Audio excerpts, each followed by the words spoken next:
Hello, and welcome to another episode of For the Love of Sports. My name is Michael Rasile, and I have the incredible Mitchell Greene here with me today on this show where I get to talk about sports. I get to talk about business. I get to talk about everything in between. Mitchell is a clinical and sports psychologist. I have a lot of questions for him. I'm excited to ask them. But first, Mitchell, how you doing today? I'm doing well. I appreciate your flexibility with these technological snafus we've had. I'm working from home today, like a lot of people on the Northeast, because of the snow and freezing rain. And I'm thrilled to be here with you. So thank you. Well, I appreciate you being here. No problem with the technology. I think I owed you one anyway. So if we want to count us, we're all even. We're good to go. I will Fair. absolutely take that agreement every day of the week. So, Mitchell, again, very excited to talk about the psychological, the mental aspects of being an athlete, what you've seen and how you've done it. But the first question I have for everybody on the For the Love of Sports podcast is, why do you love sports so much? There's a number of reasons. There is just, to me, a sense of aliveness that I can't get sitting behind my computer, washing the dishes, taking care of the kids, um, walking the dog. There's nothing that comes close to me struggling with fellow teammates to my left and my right, ideally, trying to win a game. Like a lot of your listeners, I'm sure, perhaps like you too, I have the fondest of memories being a younger person and competing. And even at the ripe old age, in my beginning of my 50s, I still find ways to challenge myself athletically, to push my mind and to push my body, because there's just no, to me, way I can feel more alive than in competition. There is nothing like it. Competing is fun. I prefer really just watching and rooting along for my teams. So there's that aspect. I would say what I'm still doing, just got the email yesterday, beer league softball starting back up. So I know it's snow on the ground, but hey, that's my competition. That's my fun. There's nothing wrong with that. Get out, Oh, enjoy yourself, right? no, not at all. And that there's hope just to be with your fellow teammates, right? And actually be in proximity to them. It's been about a year since anyone's really been able to do much of that. Exactly, and hopefully everything starts to shake itself out soon. But you are right; it is snowing up here in the Northeast again. Hopefully, everyone down in Texas and the Southwest that isn't used to this kind of thing. Hopefully, everyone's safe, doing what they can to stay warm in all situations. So, crossing our fingers for all our brethren, and sisters down there as well. Absolutely. Absolutely. Absolutely. So, thank you again, Mitchell. I'm very excited. So, being a sports psychologist, I'm sure you get a lot of random questions. I'm sure you get a lot of interesting ones as well. I came up with a few. I don't think they're too super random, but I'm definitely excited to have the conversations with you. Athletes, there's like an extra, like, how do I want to ask this? So the weight of a team or individual, obviously we're watching some tennis. I don't know about you, but I've been watching some tennis recently with Yeah, the Australian Open. I So have. wake up early, make my coffee, watch who was it? Nadal yesterday get Oh, lost. That was great match. But the mental stress of an athlete is a little different. Obviously, everyone has stress every day at work. Most likely, if you don't, congratulations, you hit the jackpot. But what have you seen in athletes, particularly with the mental stress and with parents and putting the weight of a team and the weight of, hey, like it's a high school team versus, professional athlete or someone trying to go professional. How have you seen athletes deal with that mental stress in different ways? And how have you, I guess, helped them to correct, correlate, or clarify what they need to do in those situations? well, Michael, probably the number one reason people come and talk to me is because, however you want to phrase it, they're feeling a ton of stress, right? They've reached the point where they feel like they just can't go out there and play. They feel like they just can't go out there and compete. They've plateaued. Whether that's an Olympian I'm talking to who's trying to get ready for the games, which will hopefully happen in several months, fingers crossed, or whether it's a high school athlete who's trying to get recruited, trying to play at the next level, or it doesn't always have to be the most competitive athletes, but frankly, my clientele tends to be kind of at the kind of the high end of competitiveness. These are athletes who don't need any help getting motivated, getting off the couch, getting in the gym and working out. These are the ones sometimes we have to help them dial it back rather than dial it up. My phrase for the stress is mind chatter, MIND. in fact, that's the book I am writing and will be out later this year, is on that subject. And by mind chatter, I mean the conversation we have with ourselves that's full of doubt, second guessing, and negativity. And you're right, whether you're an Olympic athlete or a pro athlete or you're a high school athlete, everyone at some level has mind chatter. Or whether you're you and I, who are average Joes, work-a-day people who love to just, get out there and play some ball, we're also going to experience mind chatter. Because at some point, we care about our sport, right?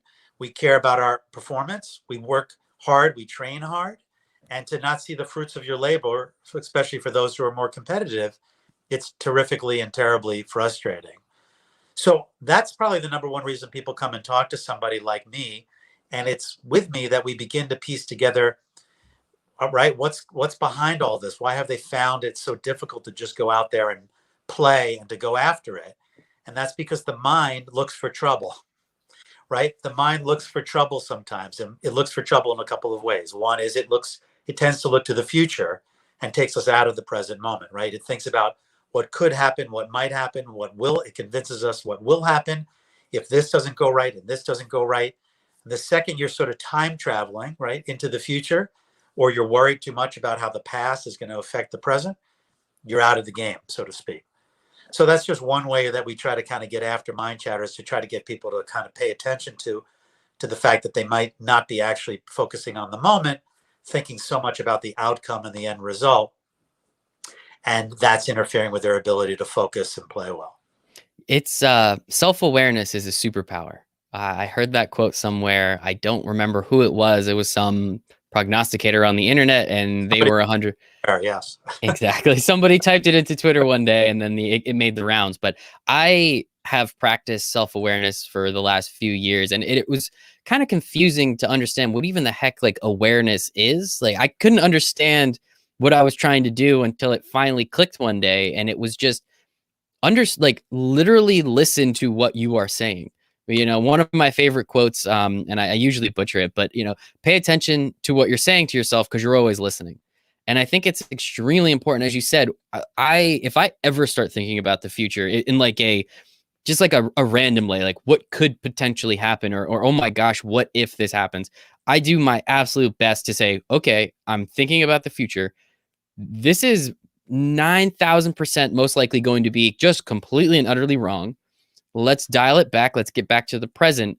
And what can we start to do focusing on right now to not let that, what I was just thinking about, become the future? And so that's something that I try and practice on every single day. And I'm sure you help your athletes with this as well, because every time I think about the future, for whatever reason, 9 times out of 10, it's negative. Yeah, it's an enormous piece of the puzzle of what I talk to athletes about. But it's interesting, Michael, because athletes would say to something like you would just say, they'd say, well, shouldn't I have goals, though? Are you telling me not to have goals? So it requires us making sure that we make some clear distinctions. I want my athletes to have goals, which are in the future. I want them to aspire to win. We're working with a team tonight that's, out to try to win the Big East in the sport that they're playing. We want our teams to have big goals. We want them to be thinking in the future in that respect. But the problem becomes when we start to just get married to those goals and we don't have anything, what I call sort of sub goals, sort of goals within the goals, which are the ones that you sort of are describing, I think, which is what do you want to work on every day? What is it that's going to kind of have you move up the ladder? What plus what plus what, equals that big goal? A lot of athletes, and it's true of even our Olympians. I was on with a call the other day because there's some trials now that are starting to happen, Olympic trials in some sports. Some are foregoing them and some are going to have them. And this athlete who trains away from his family, away from his girlfriend, lives a Spartan living just to try to hopefully make the Olympic team. And we were talking about the trials that are coming up over the weekend, beginning of next week. And even athletes at that level need reminders that although they want to kick butt, and of course they want to make their way onto the Olympic team, the more they focus on just making the Olympic team, the more tension is going to run from the top of their head to the sole of their feet, and the less they're going to be able to perform on game day or on race day. So in this case, I'm working with athletes even at that level to say, okay, you can't control the outcome. If you could control how fast you would go, you'd always go as fast as you want to go. But of course, nobody ever goes as fast as they want to go. So how could we break it down? How do we break it down? How do we get into the controllables? How do we get into the small specifics? So it's a great part of what I love about my job, because whether you're a junior athlete or whether you're at the top of your field, everybody needs reminders. Everyone needs reminders about how to set those goals, how to look to the future as you're describing, but not get stuck in the future. 100%. It is very important to, how do you eat an elephant? One bite at a time. You can't get all the way there in a day. You really do have to work towards it. And so one thing that I'm always curious about, because I've seen it personally in my family, like my mom's had a lot of surgeries. She had a torn labrum. She had a torn meniscus. Like she's been going through a lot of stuff. And that obviously wears on you from a physical aspect, right? The actual pain. How have you seen, especially working high level athletes like Olympians, who especially, I work with a lot of Olympians too. There's an extremely small space of time where they get to take advantage and show the world what they're capable of. And now we're seeing that looks like 2021 is going to happen, but hey, we'll still knock on wood and cross our fingers whenever we can. How have you seen physical pain and physical, unfortunate, happenings weigh down on people mentally, adding, not just the unfortunate nature of, hey, I feel hurt, but then having that creep into the brain and really start to bring them down in those ways? Yeah. So I want to answer that, but the first thing that it does come to mind, speaking of the Olympics, it's interesting. There are more than several athletes. Plenty of athletes have actually found the delay of the Olympics Yep. to their benefit, because they were hurt or injured and couldn't train the way they wanted to. And had the trials happened or the Olympics happened when it was supposed to happen, they probably would have been out of the money there. And so Emily Infield is just one particular person I follow, who's an Olympic caliber runner, an Olympian herself already. Talks about the fact that it was sort of a blessing in disguise, because now she has a chance that she didn't otherwise have. You're right. I don't think anything weighs on an athlete more than being on the sidelines. It's lonely. It's depressing, and many can get depressed at various levels. Being removed from your team, which is your sort of your social circle, as much as your pals, makes it very difficult, and it's hard not to think catastrophically um, when you're out. And so, there's two issues. There's being out, and then there's the comeback. As you described, the comeback isn't as obvious as one might think. You get cleared to play. It's not as if you just step on the field and you're going 110 miles an hour again. As much as you want to, our minds want to keep us safe. Our minds are trying to protect us. So while you're thinking, my doctor said I can go make those cuts and I can go hard to the hoop, your mind is saying, what if you tear it again? What if that knee buckles again? Maybe you should wait. And it's very difficult and very challenging. And it's part of what I love, because if they don't go hard to the hoop, just to use a basketball analogy, then they're not going to show up and play the way they're capable of. If they don't show up the way they're capable of, they won't get the attention and the notice of the coaches or the people who they're looking to kind of help, who they want to please to hopefully move and get to the next level.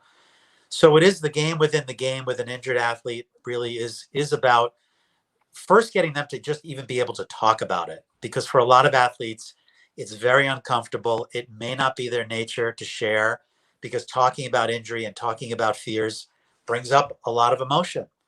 So really, for many, it's just getting them first to be able to talk about it and to normalize it, and then to feel the support of having a game plan that I could help them with, their coaches could help with them. In a perfect world, the coach, myself, and the athlete are working as a threesome to try to help them, support them gradually getting back on the field.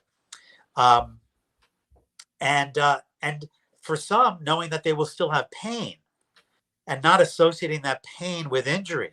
There's a difference between being in pain and being injured. And that's a fine line, right? Because you have that pain, there's the automatic thought, what if the injury comes back? I must be hurt. And being able to work through some of that pain and not associate with injury, therefore not holding back, again, is one of the reasons people come and talk to somebody like me, which is it's hard to just do that on your own. And of course it is, as you say, it's very hard to just do that on your own because again, as you said, you're kind of just it's just you and your thoughts still, right? Like it's not like anything else positives coming in. It's you thinking and most likely, unfortunately, going towards the negative as human nature is. How like what are some ways, and of course everybody's different, it's very subjective, but what are some of the things that you do with athletes to help them overcome like that? Yes, you are in pain and you're going to be in pain, but you're not going to, how do you help them break through those walls mentally to at least try and get them back to as close as they were before? Yeah, there's a number of ways we go about it, but what I have found is one of the most powerful ways that I can intervene is having a discussion around confidence. Because one of the mistakes athletes make, and it's something that I'm writing about now in this upcoming book, is that they think they need to be confident in order to come back the way they want to come back.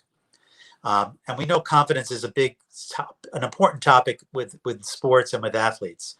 But when you're coming back, the truth is it's really hard to be confident. And so what I don't want them to get stuck on is having to feel a certain way in order to make the cuts that they need to make in order to run, in order to sprint versus run. So one of the sort of the mantras I have, it's actually something I had trademarked, is courage over confidence. I talk to them a lot about courage. There's times where you just can't be more confident. And what it really comes down to is how courageous can you be in this moment? Because you can't, by definition, be courageous except in the presence of fear, right? Fear always precedes courageous action. So instead of looking at this as a confidence game, we talk about it more of as a courage game, which is every time they feel that fear or they have that thought, we want them to see this as an opportunity to be courageous. And, sometimes we put it on a wristband. Sometimes we put it on their water bottle. Sometimes they write it on their cleats or on their wrists. So that's just one way is we try to reframe this as instead of a confidence piece is more of a courage, um, an exercise in courage. And I get them talking. What do I mean by courage? What do you think I mean by courage? Who in their lives has been courageous? Who do they see as courageous? What is it about that person that in their eyes makes them so courageous? And we really try to flesh out that conversation. So when they step out on the field, they try to sort of embody some of those people who they most admire. And they try to take on the attitude that they're going to have doubts and that this is really not about having doubts. It's about and trying to get rid of them. It's about having the doubts and pushing forward anyway. Yeah, and I think that's one of the most important things. And really, people in general, just everyone in life could be able to take advantage of this stuff, right? You don't have to be an athlete.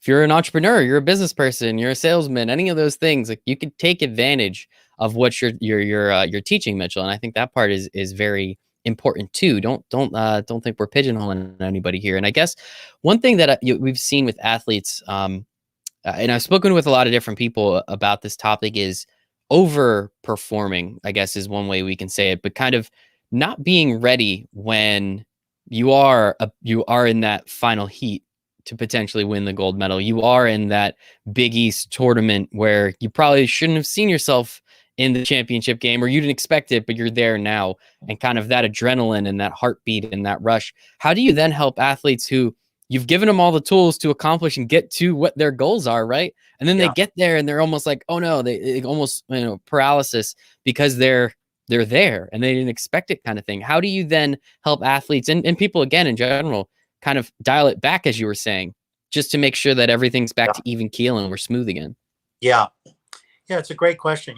One of the things that comes to mind is we talk to athletes who have to play on the biggest of stages. When they get there, that even though they've been competing at a high level and they've competed in a lot of great tournaments and won a lot of matches or what have you, that when they show up, let's just say to the Olympic Games, that it's going to be the same. Of course, it's the same sport that they're going to be playing, but really, in some ways, everything's different. Mm-hmm. It's the same but different, right? So it's about expectations, and talking them through like what to expect when you get to that moment, where some people don't want to talk about it, because they're too nervous. If we can get an athlete to talk about what they expect, like the environment to be like, what is it going to sound like? Who's going to come up to you? Who's going to need interviews from you?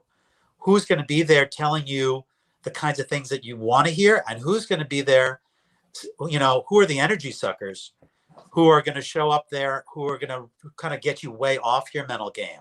So the preparation, in other words, is is is as important as the execution phase is the preparation phase. So we do everything we can with athletes to get them to rehearse in their own minds what they expect things to look like, sound like. Can we go online and watch previous competitions and see what it looks like? To hear the noise, to hear the chatter going on around them, and then what kind of tools, including visualization tools, can we use so that they find that they can kind of stay in their own bubble when there's so many distractions going on around them.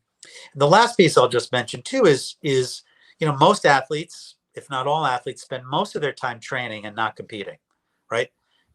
Whatever the numbers are, 80-20. These days with COVID, it's 95% training, 5% actually in competition because of all the restrictions. How can we use the training, even though it's not the same, and it's clearly not the same as being there in front of TV cameras or fans, but how can we try to create an as if atmosphere in the training so that we can create some pressure, we can create some sense that if this was game day, how would I want to handle it? How would I want to come out of the locker room? Well, what do I want to eat? What would I be drinking? What would I want to be thinking? So I'm giving you a sense, at least, that the preparation piece from soup to nuts, as best as we can help an athlete when they show up. They kind of already feeling like they've been there. Been there, done that, right? It's the visualization that you have done it and you're there, and once you're not as surprised anymore, I guess you could say. Not as surprised anymore. Which I think is awesome. And one thing that we've been hearing a lot more of, especially with COVID, and we kind of saw it more so last year with the professional athletes, and much more this year with collegiate athletes, is the restrictiveness, I guess. So we saw it with the NBA bubble, right? We had however many teams go there, and then by the end, the Heat and the Lakers were each there for like 3 months or whatever, and they could only see one of their family members, and they weren't allowed to go do X, Y, and Z. And it's like, oh, it sounded great, but we all know like that is essentially, it's not jail. Like we're not comparing it to that, but oh my God, you are just stuck. You can't get out. And if you leave, then you're in quarantine and this whole thing. And we're seeing it a lot now with college athletes, which I think is total BS. We actually recently just saw it with the North Carolina men's basketball team.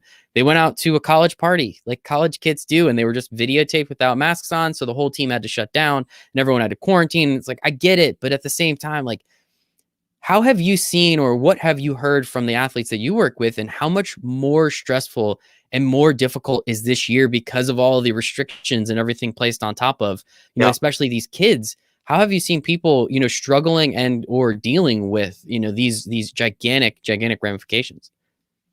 Well, I got chills when you asked this question because I first of all, I have three daughters that are all in college. One's a collegiate athlete. And I work with so many of these athletes, as you say, college athletes. So I know both firsthand and I know professionally what COVID and the restrictions have done, athlete and certainly non-athlete. But from the athlete point of view, even coaches sometimes don't really realize it. I don't blame coaches for this because there's so much they're trying to do. And so many coaches are doing such a great job of trying to do anything they can to keep the spirits up of their athletes. But this has been a tremendous burden. Even the piece that you just mentioned, which is I'm an athlete and my roommates and I are trying to stay and follow the rules, but my teammates aren't. Mm-hmm. And there's no rule book for how to handle something like that. On the one hand, you don't want to get them in trouble, but on the other hand, they deserve to be in trouble because if somebody there gets COVID and then the whole team gets COVID, then we have no chance of playing. So the mental health ramifications of the stress of COVID, the stress even within teams of COVID, and then of course of not playing. My daughter, who's a collegiate athlete at the D3 level, is basically been out of commission for 2 years, not being able to compete. What she misses, as many athletes miss, she misses the competition, but she sure misses the teammates. She sure misses the camaraderie. She sure misses the locker room. She misses the joking around, the team buses. All of that is a really big sense of loss, particularly for those who are graduating and may not have that experience again um, after college. And so, again, coaches, I think, generally speaking, are doing a fantastic job of trying to, because coaches are hurting too. Coaches are, it's a thankless job sometimes, and all they want to do is give to their athletes, but they know there's only so much they can do. So at my group, we consult with a lot of college teams around the country to support the coaches and support the athletes, and sort of talk about um, how to stay disciplined, right? How to come together as a team, how to still sort of work on some small goals. Um, a lot of the teams around the country also are taking on social issues as a cause celebrate, that they can get around and give them a sense of purpose if playing isn't happening. So I could go on and on. I hope I answered your question, but it is taking an enormous toll, because the uncertainty of it all. You and I sit here today, and we really don't know when this is going to end, and we're coming on a year, essentially a year since the pandemic started.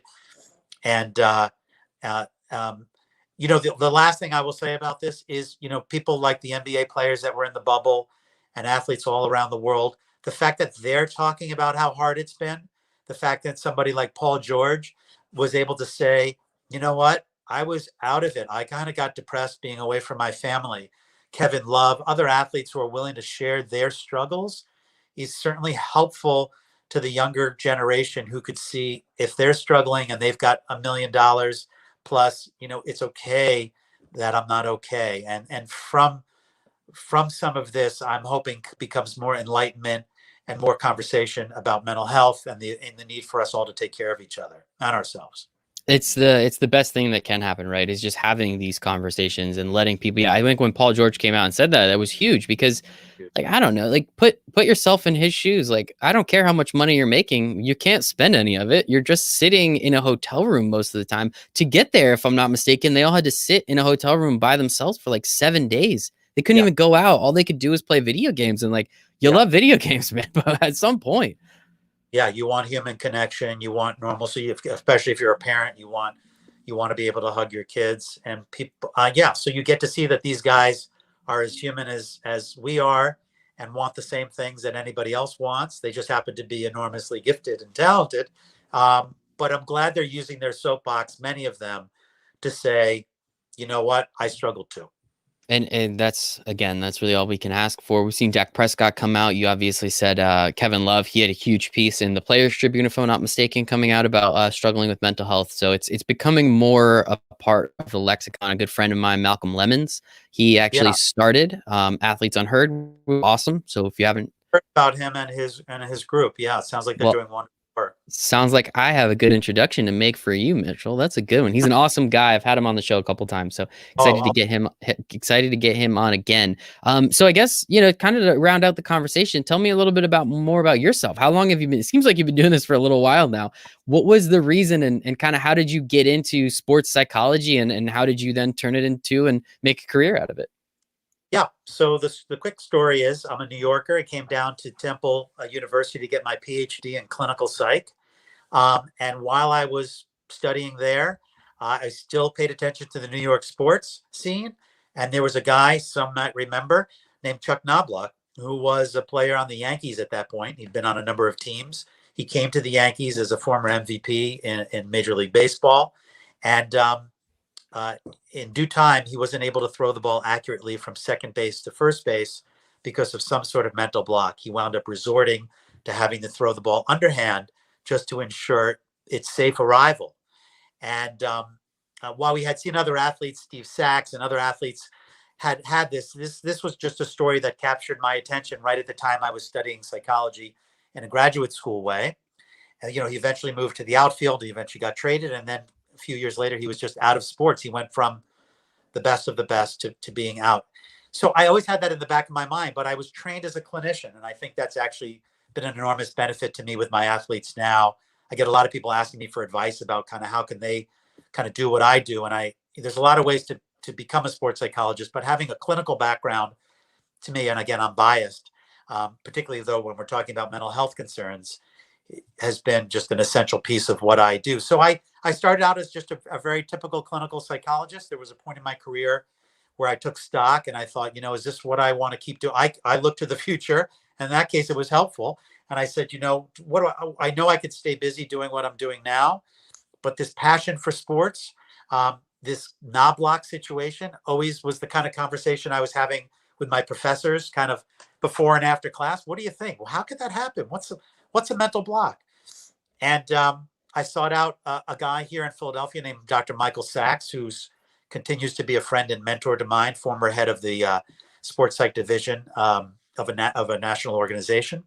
And one thing led to another. I went to a conference and I thought, I could do this. I got it. I get it. There's a lot to learn, but I know how to connect with people. I understand the mental game, and the rest has been history. And I even have clinicians coming to me asking me, because I really did. I did a 180 with my practice. I went from like working with kids on the spectrum, which was very meaningful work. Please understand that, to developing an athlete caseload that now has me kind of working with people all over the country and the world. And it's really, the last thing I'll just say about it, Michael, because it's important, it's as much clinical work as it is sport work. As much as I'm working with athletes, and of course we're talking about the game and we're talking about hooping and playing, which is, I love, because I'm a fanatic. It's really clinical work in many ways. It's really about how can we come to terms with our own failures and our own weaknesses, if you will. How can we become more self-aware? Why are we doing this? How do we find joy? What gives us peace? So I do love it. I still get to be a clinician, and I love that it's a bit of a high wire act. You work with somebody, and that weekend they're playing, and you kind of get to see what worked, what didn't work. I love that kind of intensity, and I love the connection I'm able to form with these athletes. That is awesome. Yeah. And kudos to you for figuring out what you really wanted to do, right? And you wanted to work with these athletes. So you said, I can do this. I have to learn a little bit and I have to do some stuff to get there, It but was I an can do this. overconfidence moment for me. I didn't have much confidence, but I took the leap. That's all you got to do, man. I'm very excited. You brought it up a couple of times. So give me a couple seconds on your book, what you're writing, what it's about, when we might be able to see it come out. Yeah. Well, fingers crossed at the end of this calendar year. I appreciate you giving me a second. So it's about managing the mind chatter. The subtitle, How Athletes Can Build Courage, Reduce Doubts, and Win the Mental Game. So it's going to be my approach to working with athletes from at any level. I think coaches will enjoy it too, who struggle to find how to get their athlete to be confident. So the way I systematically work on mind chatter and my approach to teaching athletes how to manage doubts, how to build courage, and become more self-aware. I'm going to try to make it as hands-on, story, oriented as possible. So hopefully people can connect with it. And you could follow me on my LinkedIn profile and my other social profiles, and I'll be putting out more information out about it over the next few months. Can't wait. What are those social profiles?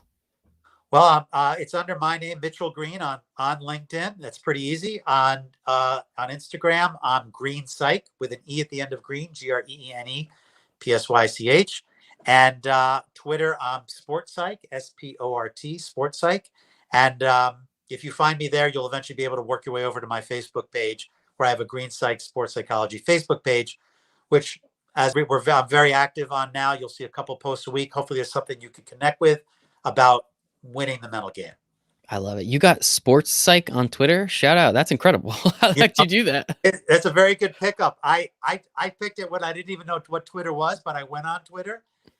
It's kind of like Clubhouse now. Everyone's telling me about Clubhouse, and I went on to see what is this, and I saw Sports Psych was available. It's the same idea. I didn't even know what Twitter was, but I did grab it at the time. So yes, that's my claim to fame. Yeah, kudos to you. I mean, Twitter's been around for so long now. There's unless it's like a first name and a million numbers after it, they're pretty much all gone at this point. So Right. Congratulations to you, man. Well, Mitchell, this was absolutely fantastic. I will have all the links to your socials. I'll put them in the show notes for everybody. If you're listening on the audio version, please 5-star review. We always appreciate those. But Mitchell, thank you so much for your time. I appreciate it and excited for people to learn more. So have a great day. Your time. Have a great one. Yeah. Bye, everybody.